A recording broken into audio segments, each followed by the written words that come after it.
Good day, folks. My name is John, and this is a bit of a crossover video that I'm doing for a couple of reasons that I'm doing this as a crossover on my Bodhi channel as opposed to my Hovering Over the Deep channel. And the reason is because the subject matter is a little bit more different than what I would normally do on my Hovering Over the Deep. Now, Hovering Over the Deep is more of my philosophical, theological channel that I neglect more often than not. And I don't oftentimes have the opportunity to do for a number of reasons, one of which is where I'm at in class, where I'm at in life. And so I don't get to do that as much as I would. So more often than not, you get to see me playing with this guy back here and that guy down there. And so that's kind of where I'm more active on, I guess. It just happened out that way. So anyways, the reason I'm doing this is because I'm kind of annoyed, to be honest. I'm kind of annoyed about a lot of things. I'm annoyed about these culture wars that we're getting into. I'm annoyed at the commentary. I'm annoyed at the ranting. I'm annoyed at the raving. I'm annoyed at the stupid, nonsensical jerk-offs in Hollywood who are just saying, oh, you don't like this and that because of this and that. And I, quite frankly, don't think there's any amount of voices of reason being had to actually discuss this in a cohesive, coherent manner to pull it all together as to what is actually going on. So again, just to preface, I'm just some guy. I am nobody of consequence, and if you're wondering why my eyes keep shifting that way, is because that's where I'm looking at myself in my phone as I'm recording this. So it's kind of weird, actually. So, anyways, I do apologize. I'll keep trying to stare straight on at the little lens and keep myself. There we go. Hey, cool. All right. So here's the deal. What is going on in these so-called culture wars?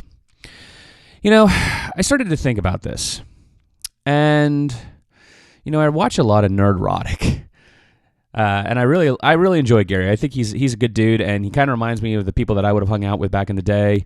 Just arguing about comic books and whatnot, and who does what, and whether adamantium is actually magnetic, stupid stuff like that. And I started to think about these so-called culture wars and what's actually going on, and why what is happening today, and what is actually going on. And I started to think a little bit about this. I started to reflect, when did movies really start to suck for me? And I kind of started to think, well, you know what? It was probably around, it was around 2000, and I'm going to get my dates a little off about this because I'm just kind of pulling this off from memory. So around 2008-ish, Indiana Jones and the Kingdom of the Crystal Skull. And I remember watching this movie, and I remember going, so it was actually the last movie that I'd seen with my father. Now, my father and I, of course, had a very Indiana Jones, Henry Jones relationship, so I think a lot of sons and fathers can reflect upon that in a sense. That was kind of the relationship I had with my father. And I remember it was actually the last movie that me and my father had seen together in the theaters before he passed away a few years later. And I remember, I was married at this point. I remember my wife and I, we were sitting there in the theater, and it's like, what is this? What are we watching? Like, this is not indie. I mean, yes, there's indie, and sure, there's Karen Allen, who boyhood crush there. Everybody was into Princess Leia, not me. I was into Karen Allen. I thought she was way more attractive and cooler because, she wasn't some little princess. She was a scrappy chick who, could throw down, and I really dug that about her. But whatever. And, and you had all the tropes of Indiana Jones, but, I'm sorry, but it wasn't indie. And we kind of all knew this. In fact, South Park made an episode about that it wasn't Indiana Jones. But then I started to think a little bit more. No, movies kind of started to suck for me a little bit before then. And I suddenly remembered Terminator 3. Terminator 3 was interesting because, it had been a number of years since the previous Terminator. I won't say it was good or bad. I mean, it was definitely an interesting story, but I remember distinctly one thing that made this Terminator very odd was that it was rated PG-13. It was kind of kidified in a way to get a broader audience and scope. And I'm sitting here thinking, like, why do you need to do this? And I think that was around 2003, 2004, offhand. I don't really remember. But I do remember, I started to think about it more, that it came out before Indiana Jones. I started to think, like, why are you making this movie? This is an adult movie. Like, there's violence. People die brutally, at the hands of the Terminator. It bears no it is unforgivingly relentless. what is this movie really about? And I started to think about that a little bit more. And I started to realize, no, I saw this in 2003. Yeah, that's about right. And something happened in Hollywood and cinema around that time. Something interesting happened where these movies, where these shows really became progressively more and more infantile. They started to lack a certain substance, an essence, homoousis, if you will. And one of those little theological terms that I tend to play with, but don't mind that. Just ignore that. But they lacked a certain substance and style in the narrative. And then I started to think a little bit more about that. No, it wasn't Terminator 3 when I first saw this. Maybe it was around 2001 with the second Matrix. Maybe that's where I first started seeing that. I started to remember, it's like, I remember, the first Matrix came out and it's like, boom, like this movie is insane. What is happening here? And it was groundbreaking beyond belief. I mean, the very, bullet time, nobody was doing anything like that. The Wachowskis had done a remarkable job in telling this incredible story that paid homage to many, many, many, many stories. I mean, you could have a Buddhist watching, you could have a Christian watching it, and they'd all be like, well, this is about Buddhism, or this is about Christianity. It's like, there's a reason for this, kids, but we can get into that later on the other channel if you want. But I remember the second Matrix starts off with nothing more than a CGI fest, and it was just like, wait, what is this? Like, something's missing here. Something's different. But then I started to think a little bit more, because it was kind of juvenile in a way. It was kind of infantile, if you will. It was kind of dumbed down from the previous incarnation. I started to think, no, you know what? I've seen this before. Yeah, I have seen this before. And I started to realize that it was in the 90s, actually. And I started to realize that where I had first seen it before was in the Fox XMen and Spider-Man cartoons, excuse me. And I started to realize, I'm like, I've grown up watching comics, reading comic books, and I've grown up with these stories, and I'm watching these things, and the one thing that always grated on me the most was the dialogue in these things. These are just kidified, infantile, stories that are taking, like, the real story of the X-Men and Spider-Man. They're kind of dumbing it down a little bit. And I'll be honest, yeah, sure, I watched it, and I really hated it. But, you watch it because it's on and it's the 90s. And, we don't have Netflix, Hulu, Amazon Prime, and, a 1,000,001 channels, to our, a la carte to just give us whatever we want to. It's just, this is what you got. So you either want to be entertained for a few minutes. But I distinctly remember really disliking it. And the reason I disliked it is because, well, let's just say, wind, rain, hail, heed my call. And I don't know what that was. But I remember thinking, like, that's not how Storm operates. Jubilee, when she says, me and Wolverine together, when we're together, we're a great team. And it's like, yeah, no, that's not how Jubilee and Wolverine talk.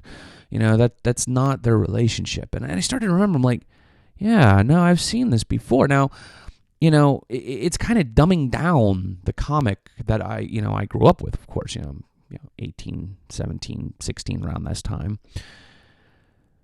And that really, I think, is the first time I was cognizant of this sort of thing, of this dumbing down. But then I started to realize, and I actually didn't realize this until much later.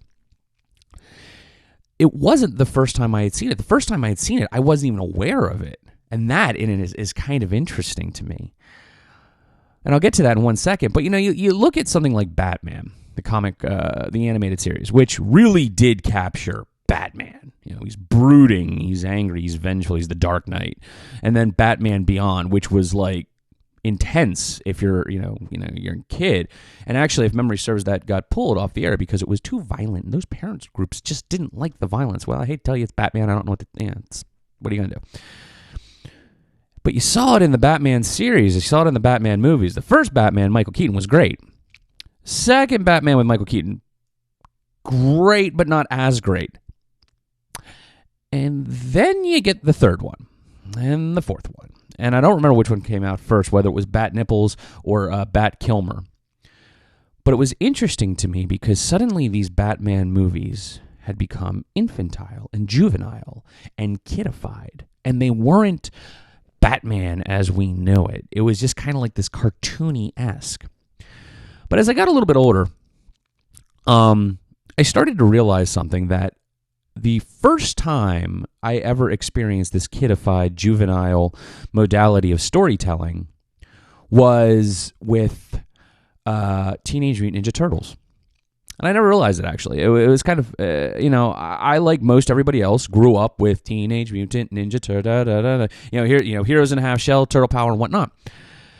And I was aware that it was a comic book, though I never had the exposure to it, just because my age and, local comic shops weren't accessible to me unless I went a great distance, which I couldn't have gone unless my father or mother had taken me there.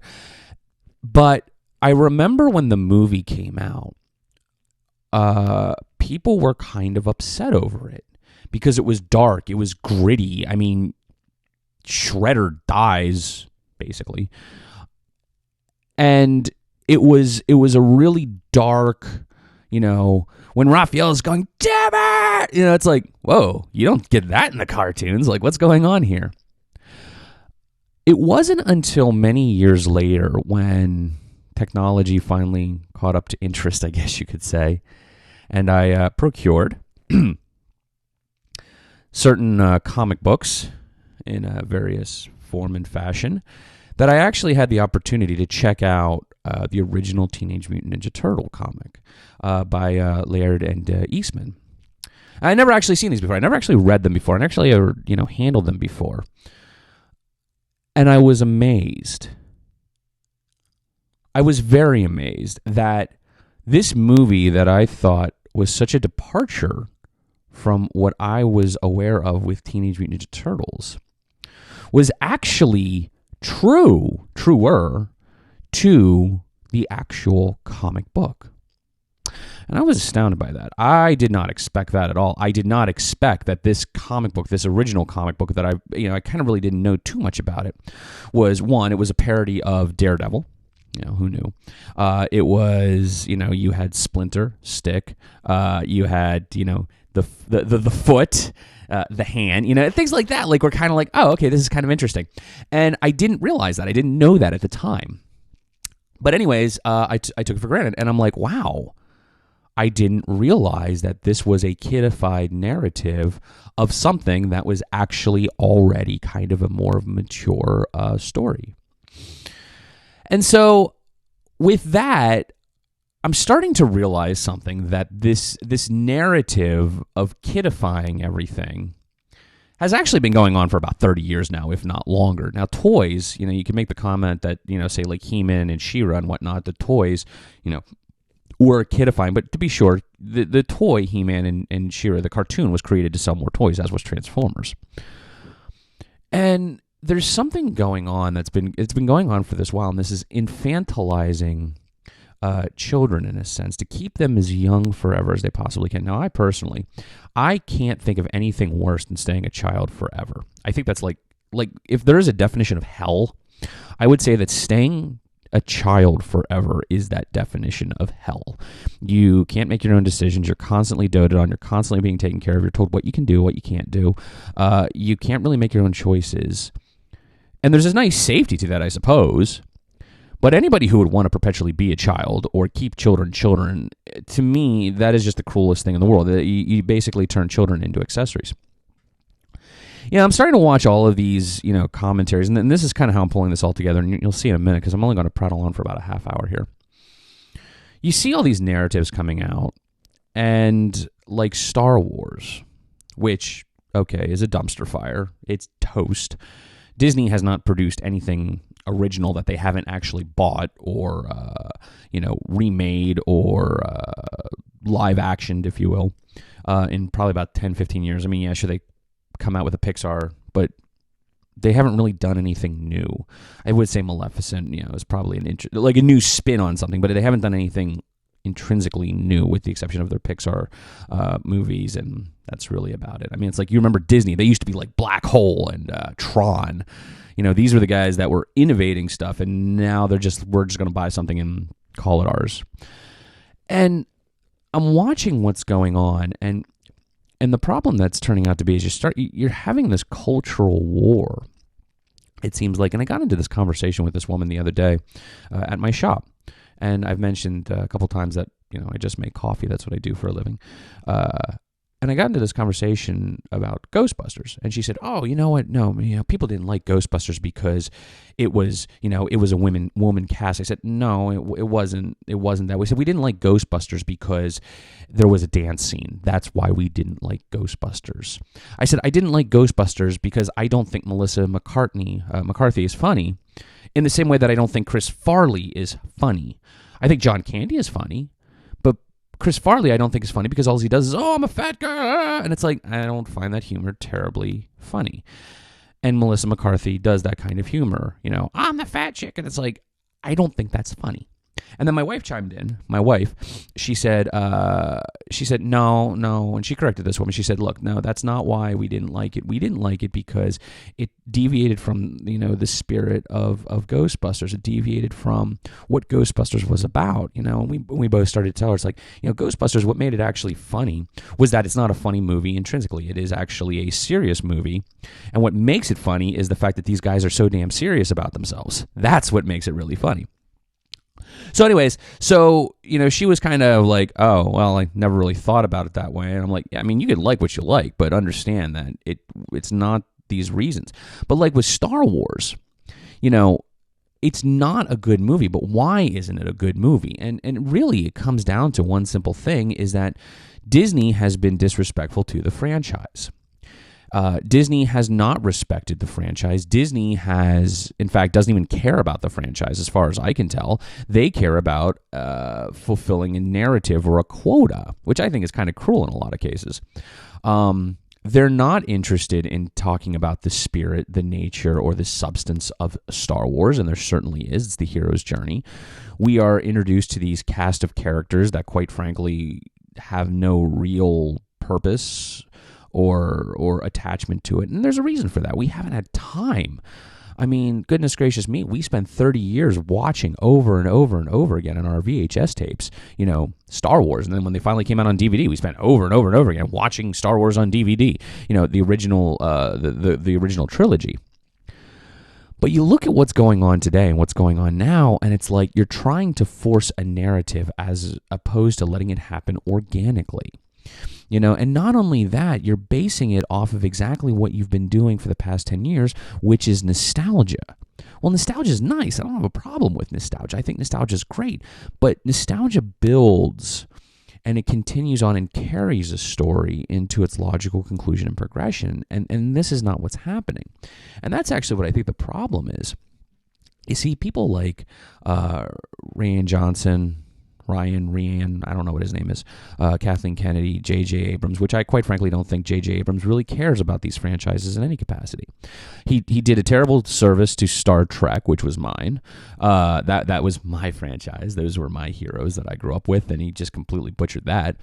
And these studio execs, all they're doing is kidifying these movies and these shows to make a buck. So the problem we really have is not that in these culture wars. The problem is not that they're making new content. I think it's great that they're making new content. I think it's very important that they're making new content. The problem is that they don't care about the substance. They care very much about the substance, but they care nothing for the spirit and the essence, the internal workings, what these things, the meaning behind it. They don't care about the development of these characters. They don't care about what it was. It's like, like with the new Terminator movie. Okay, like within 5 minutes, you completely nullified 30 years of history. I mean, that's kind of like what we saw in Brand New Day. Now, I used to be a huge Spider-Man fan. In fact, I used to have a standing subscription to all Spider-Man comic books for a time period where I just, I had Amazing, I had Ultimate, I had Spectacular, Sensation, I don't remember what it was at the time. I had all, and I was just like boxes and boxes, and every month I would get the new, my wife and I, we went to the comic book shop, we bought like tons of back issues of Marvel Knights Spider-Man. And then in one fell swoop, some guy by the name of Joe Quesada, or Joe Quesadilla, I don't particularly like him, because I think that man destroyed Spider-Man. I think Joe Quesada, he turned around and he snapped. Spider-Man out of existence. 30 years of continuity, worthless, meaningless, endless. The marriage of Peter and Parker and Mary Jane, completely dismissed. And I'm seeing a trend here, guys. I'm seeing a trend. It's this systematic breakdown of tropes, of identities, of heroes, of mythologies. And it's not, you can make the argument that, in the Greco-Roman times, we had these mythologies.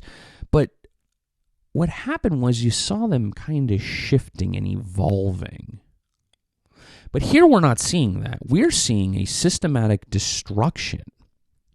And I've been really concerned about that lately. I've been really, really concerned. I get a little cranky there, I've been very concerned about this systematic destruction because that's what it seems like. And I can only think of one point in history, in modernity, we could say, where you start to see not the evolution, but a systematic destruction of tropes. And anytime you do see that, we'll get religious for a minute. You see it in Genesis where the Hebrews are commanded to wipe out the Canaanites. Okay, so that is a systematic destruction of a culture. Or I'm willing to admit to it because that's what it is. You call it what it is. You saw it in Nazi Germany. You saw it in communist Russia. You saw it during the culture wars in China. You see a systematic destruction. Now, in those particular cases. And by the way, we did see it at another point in history, but I'm not going to comment on that because, God forbid, I offend the wrong person. But here's the funny thing. Whenever you see a systematic destruction of culture, it's being primed to be taken over by something else. And that's kind of what concerns me. You see, Luke Skywalker is an institution. Princess Leia, Han Solo, Chewbacca. The Terminator. These are all institutions. These are all stories that we grew up with. Even Marvel Comics. Now, you could say that, well, Marvel Comics did a good service. No, not really. Because, you see, it proved a couple of things. One, it proved that Thanos was right, and I found myself rooting for him in the end, which is kind of weird. But it proved him right. It proved the Ancient One right. You don't care about our reality. You care nothing about it. You only care about your own reality.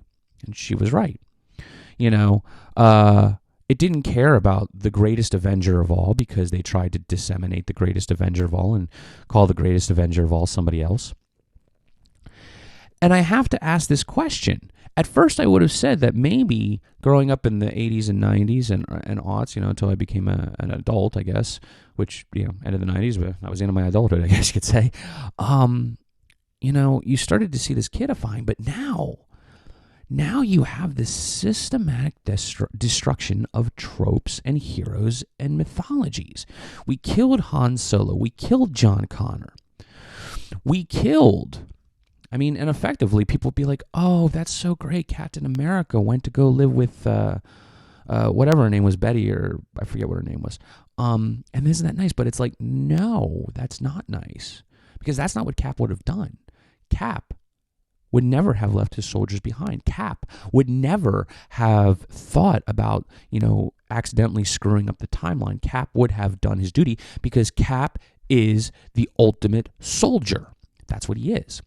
But yet here we go. He abandons his friends and he turns around and is like, oh, I did what Tony suggested and it was beautiful. It's like, really? And they killed Tony. But they're killing all of these giants, if you will, that have carried the series.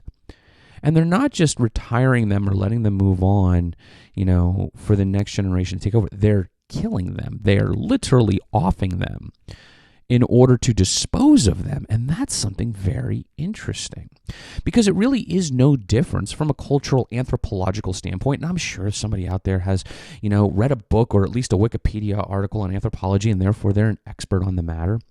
And I hate to tell you that just because you have a degree in college doesn't mean you know a blessed thing. It really, truly doesn't. It doesn't necessarily mean you're intelligent. It doesn't mean you're smart. It means you got a $30,000, $40,000, $50,000 piece of paper that says that you passed a bunch of tests. Good for you. Okay? I'm happy to be what my father would refer to as the token ignorant.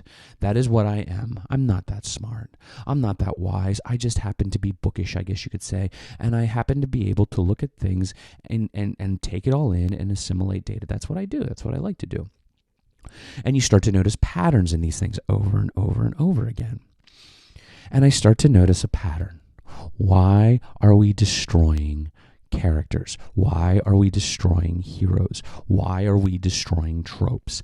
And the thing that really kind of concerns me the most, when you have destroyed all of the institutions, when you have destroyed all of the great works, when you've destroyed the mythologies, and I'm not talking about allowing them to die so that new ones take their place, and we can get into a cultural anthropological discourse about that one at a later time. My question is this: when you have allowed them, when you have intentionally destroyed them, what will it be replaced with? Now we could make, and this is not making value judgments on things. I would like to think that, if you go again, I'm more of a theologian than anything else, and I am biased in these respects. A lot of cultures that are destroyed, sometimes I might say, might have had it coming. Especially ones that engage in child sacrifice and raping of women and virgin sacrifice. I'd say that those are some cultures that we really don't want around. I agree with that. And maybe when they're replaced with cultures that are a little bit kinder, a little bit more systematic, I'd say that's kind of an honest assertion. And then we can get into a value judgments about that and go back and forth, left and right, and all the way along. And if we were in relative proximity, we could sit down and have a whiskey and a cigar, and I'd be happy to sit down and academically discuss and debate it until the sun comes up. However, sometimes cultures come in and they wipe out other cultures that have no reason to be wiped out simply because they don't like them, and that's a curious thing. And what concerns me the most is what we are seeing from a cultural anthropological standpoint is effectively a systematic destruction of Western culture. These comic books are our mythologies. These stories are our mythologies. They have been our mythologies for the past 30 or 40 years now. 40 years, actually, we might as well say. And it's only up until now. And that's interesting because, let's be honest, Batman has been a cultural icon for almost, I think, about 100 years now. That's insane. A singular thread. Superman, the same way. Spider-Man, when it was 1960, I think it is. That's a long time, for having a singular thread. That is ingrained in our psyche and our being, the same way with Captain America, the same way with Iron Man. These are singular cultural threads that are effectively our mythologies. Same way with Star Trek. These are our mythologies, and we saw how well that one was destroyed. Because it's surface level, sure, it has, it's like, oh, look, there's the uniforms. Oh, look, there's the spaceship. Oh, look, there's the transporter pad. But the substance and the essence has been hijacked by people who don't care about the substance and the essence because all they care about is the surface. To quote, Jeff Goldblum, you stand on the shoulders of giants. You took what they did, and you did good. You built it and you built it. But what do? You take it, you market it, you grab a plastic lunchbox, you slap a sticker on it, and you sell it. You want to sell it. And what are we doing to the shoulders of the giants that we stand on as we jump up and down? Where is the responsibility for these things that we have been gifted? Where is the responsibility of these things that we have taken? And that's really what I wanted to talk about. Like I said, this is not quite a hovering over the deep one. This is just me, and that's why I felt like saying, what the hell, I'll throw it together and see what happens. But I hope you enjoyed listening, and hopefully maybe I gave you some things to consider and some things to think about. And if not, you got to hear my wonderfully delightful sonorous voice as I sit in front of a microphone with my headphones on. But anyways, just some things I wanted to share because it's been on my mind. I hope you enjoyed this. If you have anything to say, well, feel free. Maybe I'll agree, maybe I won't. But it is fascinating to me. We are seeing a systematic breakdown and destruction of those things that we held dear for at least, I would reckon, 2, maybe 3 generations easily. And I'm wondering what is going to replace it because it doesn't seem like there's a whole lot. They're coming out with another Matrix, which doesn't need to happen. They're coming out with another Bill and Ted, which doesn't need to happen. It's like, I don't want to see Bill and Ted in 2020. Excuse me. I don't want to see The Matrix 4 in 2020. That series did well. It should be it's solidified in its mythos, and this is nothing that we've asked for, But yet here it is coming out again. Now the only hope is that if the Wachowskis are true to this, but even the senseless name dropping apparently means nothing anymore. For James Cameron was involved in Terminator Dark Fate. Okay, so what? You are irresponsible with your own series, and maybe you were just there in name only. I don't really know. But it is interesting to me. Anyways, about 30 minutes. That's all I wanted to chat about. So I hope you guys have a wonderful day. Thank you very much for taking the time to listen, if you did, in fact, listen. And I hope you have a wonderfully blessed day. Until then, good day.